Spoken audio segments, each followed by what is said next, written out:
Hindi biro ang mga dagok na pinagdaraanan ng mga kaanak ng nawawalang mga sabungero sa loob ng 4 na taon. Kabilang dito ang isang pamilya sa San Jose del Monte, Bulacan na binisita ng balitang A to Z kung saan pumanaw ang isang ina sa gitna ng matinding pangungulila sa kanyang anak.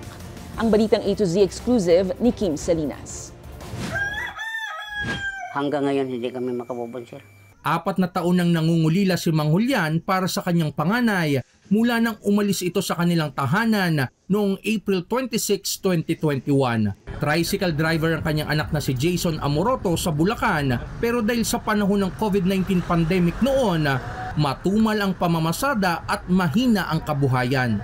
Nang may mag-alok ng trabaho kay Jason bilang tagabitaw ng manok sa sabungan sa Laguna, agad itong tinanggap ng kanyang anak. Sabi ko sa kanya, bakit ang layo-layo naman nun? Doon kayo magbitaw. Malaki kasing offer sa amin pa na kada bitaw namin ng manok, 5K o 10K ba yun? Pero mula noon ay hindi na nakauwi ang kanyang anak, gayon din ang leader na nagpasok dito sa sabungan.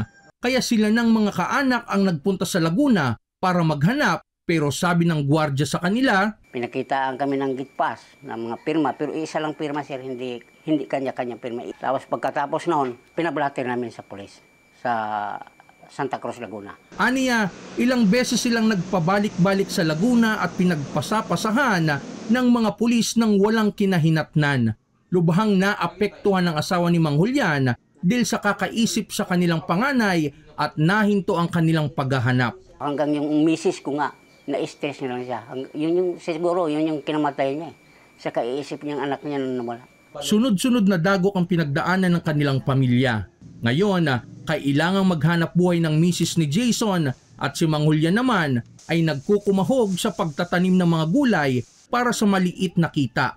4 na taon mula nang mawala si Jason, muling umuusad ang investigasyon sa kaso ng nawawalang mga sabungero. Panawagan ni Mang Julian, sana'y hindi na pabayaan ng mga otoridad ang kaso. Umasa kaming buhay. Pero sa balita ngayon na may ganun, binaon na sa Taalik.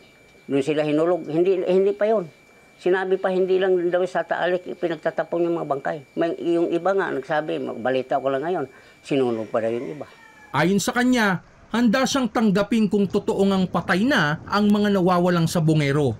Ngunit ang inaasam lamang ng mga pamilya, bukod sa hustisya ay maipalibing ng maayos ang kanilang mga kaanak. Para sa Balitang A to Z, Kim Salinas.